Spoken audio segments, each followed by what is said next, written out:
Adani enterprises ने 2022-23 के वित्तीय वर्ष और चौथी तिमाही के नतीजों का ऐलान कर दिया है। कंपनी की आय में 96% का इजाफा हुआ है। फाइनेंशियल ईयर में अदानी एंटरप्राइजेज की कुल आय 1,38,175 करोड़ रुपए रही। इस दौरान कंपनी का कुल EBITDA 112% बढ़कर 10,025 करोड़ हो गया है, जो इस वक्त को दर्शाता है कि व्यावसायिक क्षेत्र में कंपनी का परिचालन मजबूत रहा और इसी के बूते इस मील के पत्थर को हासिल किया गया है। कुल मुनाफे की बात करें तो कंपनी ने 218% बढ़कर ये मुनाफा 2,473 करोड़ के स्तर पर पहुंचाया। अदानी समूह के अध्यक्ष गौतम अदानी ने कहा कि वित्तीय वर्ष के नतीजे इसकी ताकत और लचीलेपन को प्रदर्शित करते हैं।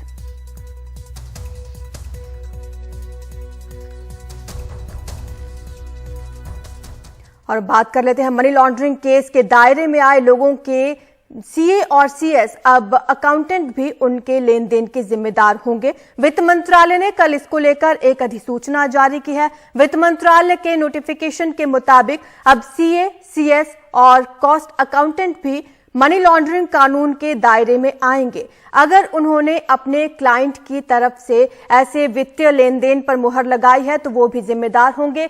क्लाइंट के लिए अचल संपत्तियों की खरीद, बिक्री, धन संपत्ति, सिक्योरिटीज की देखभाल पर पीएमएलए कानून में उनको जिम्मेदार माना जाएगा। हालांकि वकीलों को इस दायरे से बाहर रखा गया है।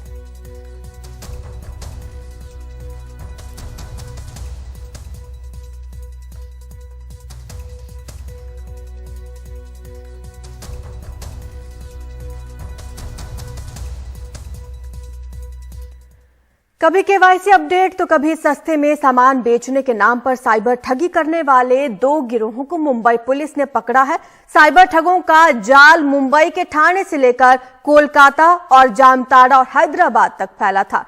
कभी ये कुरियर वाला बन जाते थे, कभी पुलिस वाले भी बने हैं। पुलिस की माने तो हैदराबाद से पकड़े गए गिरोह सरगना के अकाउंट से 2 से 5 करोड़ रुपए का टर्नओवर होने की जानकारी मिली है। मुंबई में बांगूर नगर पुलिस के हत्थे चढ़ा ये शख्स शातिर साइबर ठग है। नाम है श्रीनिवास राव दाढ़ी। हैदराबाद निवासी श्रीनिवास ने सिर्फ 12 कक्षा तक पढ़ाई की है, लेकिन साइबर ठगी से अब तक 100 से भी ज्यादा लोगों के बैंक अकाउंट खाली कर चुका है। पुलिस के मुताबिक श्रीनिवास और उसके साथी अपने शिकार को पुलिसकर्मी बनकर फोन करते और कुरियर से ड्रग्स या हथियार मंगाने का आरोप लगाकर गिरफ्तार करने की धमकी देते। फिर आगे क्या होता, सुनिए खुद असली पुलिस के मुँह से। व्यक्ति जनरली पुलिस का नाम सुनकर घबरा जाता है, उसी डर का फ़ायदा उठा के उसको आगे फंसाने का, और उसके बाद हम अगर उस जो बात कर रहे हैं कॉलर उससे सेटिस्फाई नहीं होता, आप हमारे सीनियर से बात करो वगैरह, इस तरह से धमका के उनका बैंक अकाउंट और OTP आपको वेरीफाई करना है कि आप यही हो कि नहीं हो, हम वेरीफाई कर रहे हैं, इस तरह से लेने का ये लोग OTP लेते थे या फिर विक्टिम को एनीडेस्क सॉफ्टवेयर डाउनलोड करने को लगाते थे या स्काइप का सॉफ्टवेयर डाउनलोड करके उसमें स्क्रीन शेयर करने को लगाते थे। किसी भी तरह से बैंक डिटेल और या फिर डेबिट कार्ड डिटेल लेकर इमीडिएटली 2 मिनट 5 मिनट में विक्टिम का पूरा खाता खाली कर देते थे। खास बात है कि पुलिस ने इसमें खुद संज्ञान लेते हुए जांच की और 5 ठगों को अब तक पकड़ा है, जिनमें से 2 ठाणे के और 2 कोलकाता के हैं, जबकि इनका सरगना हैदराबाद का श्रीनिवास राव है, जो चीनी साइबर ठगों के संपर्क में था। झारखंड में जामताड़ा के शातिर साइबर ठगों पर तो फिल्म भी बन चुकी है। कांदिवली पुलिस उसी जामताड़ा से 3 साइबर ठगों को पकड़कर मुंबई लाई है, जिनके नाम सरफान अंसारी, मोहम्मद सैयद अंसारी और गुलजार अंसारी हैं। झारखंड के जंगल में बैठकर ये तीनों गूगल पर कुरियर कंपनियों के नाम पर अपना मोबाइल नंबर पॉपअप करवाकर लोगों को चूना लगा रहे थे। दिनांक 18/4/2023 में कांदिवली पुलिस स्टेशन में एक फरियादी हाजिर हो गए और उन्होंने उनको ब्लू डार्ट कुरियर करना था, इसलिए उन्होंने कांटेक्ट किया था। तो सामने वाले आदमी ने उनको एनीडेक्स ये ऐप डाउनलोड करने को कहा और उन्होंने एनीडेक्स ये जो ऐप डाउनलोड करने के बाद उनको HDFC बैंक के उनका जो ऐप है उनसे 2 रुपया उनको पे करने को कहा। वो करने के बाद उनका मोबाइल हैक हो गया और उनके अकाउंट से 1,77,900 रुपया का फ्रॉड ट्रांजैक्शन हुआ। जांच एजेंसियों के मुताबिक साइबर ठग डराकर या लालच दिखाकर लोगों की कमजोरी का फायदा उठाते हैं। इसलिए अगर कोई लालच या धमकी दे तो समझ जाइए दाल में काला है। मुंबई से सुनील सिंह, एनडीटीवी इंडिया के लिए। और अब बात कर लेते हैं मध्य प्रदेश की, जहां पर साइबर अपराध लगातार बढ़ते जा रहे हैं। कोरोना काल में भी साइबर ठगों ने लोगों को नहीं बख्शा, लेकिन अब तक साइबर लुटेरों को दबोचने के लिए ठोस रणनीति नहीं बन सकी है। संगठित साइबर क्राइम कंट्रोल यूनिट तक नहीं बनाई जा सकी है। मौजूदा बल को ट्रेनिंग देकर ही साइबर सेल का संचालन किया जा रहा है। सरकार ने खुद विधानसभा में ये माना है कि उसके पास साइबर एक्सपर्ट ही नहीं है।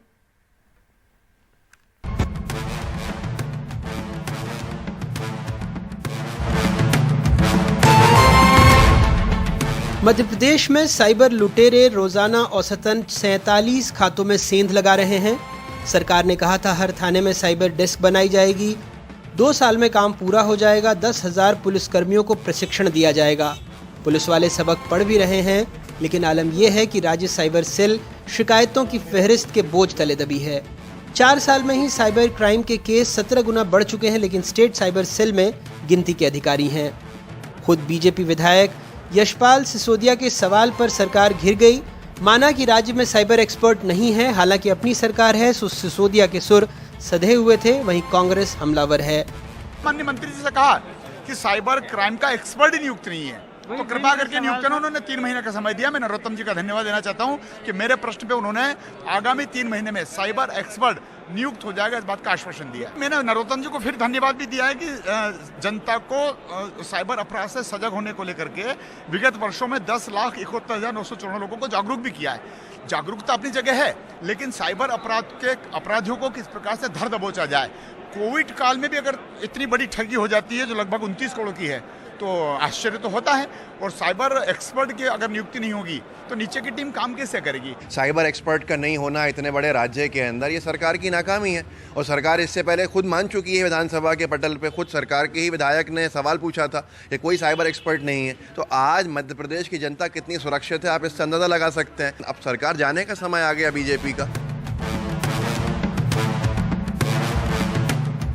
मध्य प्रदेश में 1 जनवरी 2021 से 31 दिसंबर 2021 यानी कोविड के वक्त 29 करोड़ की साइबर ठगी हुई, 444 मामले दर्ज किए गए।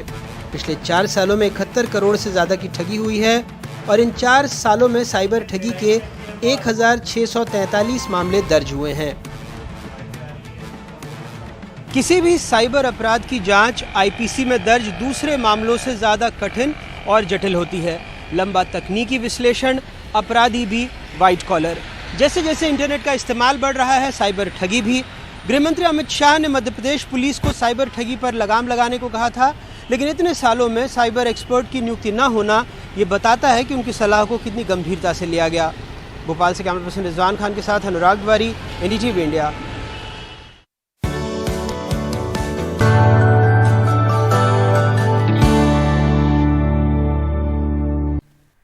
पुलिस के साथ झड़प होने के बावजूद जंतर मंतर पर पहलवानों का धरना लगातार चल रहा है।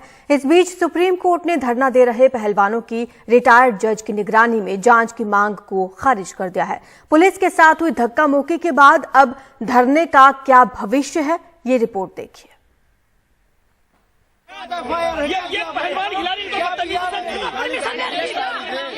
बुधवार देर रात हुई पुलिस के साथ पहलवानों की झड़प के बाद गुरुवार को जंतर मंतर पर दिन भर कांग्रेस से लेकर आम आदमी पार्टी के नेताओं के आने का सिलसिला चलता रहा।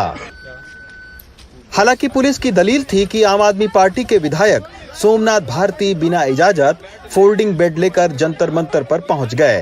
पुलिस ने जब रोका तब ये झड़प हुई। जहां पर आप देख सकते हैं कि वो जो ट्रक खड़ा हुआ है, जो वहाँ पर पुलिस उनको रोकती है और ये कहती है कि रात के वक्त इस तरीके से सामान आप कहाँ पर लेकर जा रहे हैं, कौन लोग हैं। यहाँ बैठे पहलवान को पता लग चलता है तो पहलवान और उनके साथ कुछ लोग जो बैठे हुए थे वो भी जाते हैं और फिर पुलिस के साथ में कहासुनी शुरू होती है। हालांकि धरना दे रहे पहलवानों का आरोप है कि धरने पर बैठे लोगों के साथ धक्का मुक्की और गाली गलौज तक हुई। मारना ही है तो वैसे मार दो, मारने के लिए तैयार है। इतनी इज्जत गिराओगे क्या? हम अपनी मान सम्मान की लड़ाई लड़ रहे हैं और वो फिर धक्के मार रहा है चेस्ट पे लड़कियों कैसे। वो पुलिस वाला धर्मेंद्र जो भी है, इसी दिन देखने के लिए मेडल लेके आया तो मैं मैं चाहूंगी कि देश का कोई खिलाड़ी मेडल ही ना लेके आए कभी। इतनी दूरदर्शी करेगी हमारे यहाँ पे। सोमनाथ भारती जी जो हैं कुछ फोल्डिंग बेड्स लेकर आए थे, तो क्योंकि परमिशन नहीं है और ये इसलिए वो फोल्डिंग बेड्स के लिए उन्हें मना किया गया। उसमें कुछ जो प्रोटेस्टिंग रेसलर्स के सपोर्टर्स हैं वो बैरिकेड पर आ गए और बेड्स निकालने की कोशिश की। उसमें थोड़ा गुत्थम गुत्था थोड़ा अल्टरकेशन टाइप हो गया और यही मसला है। उधर गुरुवार को सुप्रीम कोर्ट से धरना दे रहे पहलवानों को वैसी राहत नहीं मिली जिसकी वो उम्मीद कर रहे थे। सारी बात सुनने के बाद सुप्रीम कोर्ट ने कहा कि आपकी प्रेयर सिर्फ एफआईआर दर्ज करने की थी। इसके अलावा हमें लगा कि आपको सिक्योरिटी की जरूरत है, तो सिक्योरिटी की हमने डायरेक्शन दे दी। इसके बावजूद भी अगर आपका कोई ग्रीवेंस है तो उसके लिए आप दिल्ली हाईकोर्ट जा सकते हैं या मैजिस्ट्रेट के पास जा सकते हैं। और उन्होंने ये बात कह के इस प्रोसीडिंग्स को क्लोज कर दिया। मैं अपना काम करता रहूंगा और जिसको जो करना हो करता रहे, और मुझे किसी से न द्वेष है, न कोई बैर है, न कोई भाव है, न बदला लेना है। हालांकि सुप्रीम कोर्ट का फैसला आने के बाद पहलवानों ने शांतिपूर्ण तरीके से धरना जारी रखने का ऐलान किया है। पहलवानों का कहना है कि जब तक ब्रजभूषण की गिरफ्तारी नहीं हो जाती तब तक धरना जारी रहेगा। हमारी लड़ाई सरकार से नहीं है, पहले भी बताया, हमारी लड़ाई ब्रजभूषण से है। सुप्रीम कोर्ट में पुलिस ने संकेत दिए हैं कि ब्रजभूषण सिंह पर लगे आरोपों की जांच हो रही है, लेकिन उनकी गिरफ्तारी या बयान अब तक पुलिस ने नहीं दर्ज किए हैं। धरना दे रहे पहलवानों के साथ सरकार की भी बातचीत नहीं हो रही है, लिहाजा ये मामला सुलझने के बजाय उलझता हुआ ज्यादा दिख रहा है। नई दिल्ली से आशीष भार्गव, विमल मोहन और अशोक माहले के साथ रवीश रंजन शुक्ला, एनडीटीवी इंडिया।